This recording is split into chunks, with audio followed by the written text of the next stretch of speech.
অখিলঞ্জীয়া বিদেশীৰ ঘাটি চিনাক্ত কৰিলে বিজেপিয়ে। ৰাভা হাছং পৰিষদীয় নিৰ্বাচনৰ প্ৰচাৰ অভিযানত বিজেপি নেতাই বাৰম্বাৰ উল্লেখ কৰিছে গোৱালপাৰাত বিদেশী অখিলঞ্জীয়াৰ উপস্থিতিৰ প্ৰসংগ। মন্ত্ৰী অশোক সিংহলে গোৱালপাৰাত অখিলঞ্জীয়াৰ উপস্থিতি সন্দৰ্ভত মন্তব্য কৰাৰ পাছত ৰাভা হাছঙত নিৰ্বাচনী প্ৰচাৰ চলাই একেই সুৰত মুখ্যমন্ত্ৰীয়ে ভাষণ প্ৰদান কৰে। মুখ্যমন্ত্ৰী ডক্টৰ হিমন্ত বিশ্ব শৰ্মাই গোৱালপাৰাত অখিলঞ্জীয়া বিদেশীৰ আগ্ৰাসনৰ বাবে কংগ্ৰেছক জগৰীয়া কৰে। মুখ্যমন্ত্ৰীজনে গোৱালপাৰাক কংগ্ৰেছে কাৰোবাক গতাবলৈ বিচাৰে আৰু বিজেপিয়ে জনজাতীয় লোকৰ বাবে সংৰক্ষণ কৰিব বিচাৰে বুলি কয়।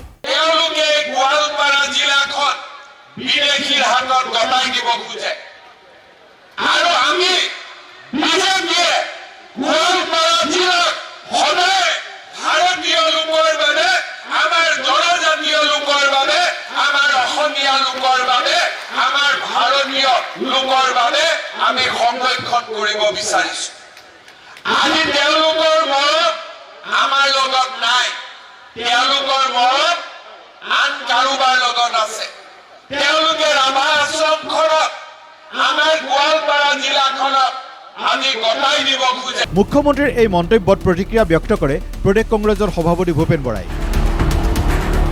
হিমন্ত বিশ্ব শৰ্মাই ভোটৰ সময়ত বিদেশীৰ প্ৰসংগ উলিয়াই বুলি কয়। যেতিয়া ভোট আহে ততে হিমন্ত বিশ্ব বিদেশীলৈ মনত পৰে। যে ভোট শেষ হয় তেতিয়া তেওঁ বিদেশী কথা গোৱালপাৰাত এতিয়া তেওঁক যিসকলৰ ভোট লাগে সেইসকলৰ কাণত ভাল লগাবৰ কাৰণে কথাবিলাক কৈ আছে। তদুপৰি NRCৰ জৰিয়তে এই সমস্যা সমাধানত বিজেপি কিয় আগ্ৰহী নহয় বুলিও প্ৰশ্ন কৰে।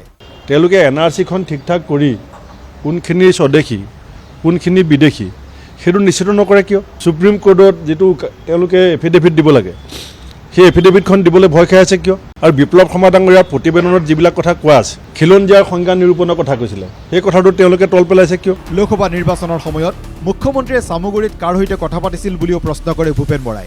নগাঁৱত গৈ তেওঁ কাৰ সৈতে বিহু নাচিছিলে? নগাঁৱত যেতিয়া লোকসভা নিৰ্বাচন হৈছিলে, চামগুৰি উপ নিৰ্বাচনত তেওঁ ভিডিঅ' কনফাৰেন্সত কাৰ সৈতে কথা পাতিছিলে? প্ৰাক্তন সাংসদ আব্দুল খালেকে এই প্ৰসংগত মুখ্যমন্ত্ৰীৰ পৰা বিদেশী বহিষ্কাৰৰ হিচাপ বিচাৰে।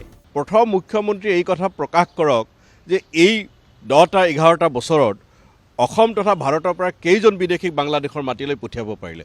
তদুপৰি বিদেশী বহিষ্কাৰৰ ক্ষেত্ৰত নিজৰ দলৰে চৰকাৰ তথা গৃহমন্ত্ৰীক বিফল বুলি প্ৰকাৰান্তৰে মুখ্যমন্ত্ৰীজনে কোৱা বুলিও আব্দুল খালেকে কয়। তেওঁৰ নিজৰ গৃহমন্ত্ৰীৰ ওপৰত অনাস্থা প্ৰকাশ কৰিছে, নিজৰ কেন্দ্ৰীয় চৰকাৰৰ ওপৰত অনাস্থা প্ৰকাশ কৰিছে, গোৱালপাৰা ৰাইজক অপমান কৰিছে। দুটা কথা, এটা হ'ল যে ক্ষমা খোজক আৰু দ্বিতীয় কথা তেওঁ কিমানজন বিদেশীক বাংলাদেশৰ মাটিলৈ পঠাব পাৰিলে। আনহাতে প্ৰদেশ কংগ্ৰেছৰ তত্ত্বাৱধায়ক জিতেন্দ্ৰ সিঙে এয়া মুখ্যমন্ত্ৰীৰ নিৰ্বুদ্ধিতা বুলি কটাক্ষ কৰে। जो एक बुद्धिहीन व्यक्ति हो उसका जवाब मेरे पास कुछ है नहीं। অৱশ্যে বিদেশী চিনাক্তকৰণ আৰু গোৱালপাৰাক বিদেশী মুক্তকৰণৰ কোনো সূত্ৰ দাঙি ধৰা নাই বিজেপিৰ নেতাসকলে। এয়া নিৰ্বাচনী বচন হ'বনে প্ৰকৃতাৰ্থত ৰাইজে বিদেশী মুক্তকৰণ অভিযান দেখিবলৈ পাব সেয়া পৰিষদীয় নিৰ্বাচনৰ পাছতহে স্পষ্ট হ'ব। Bureau report NKTV।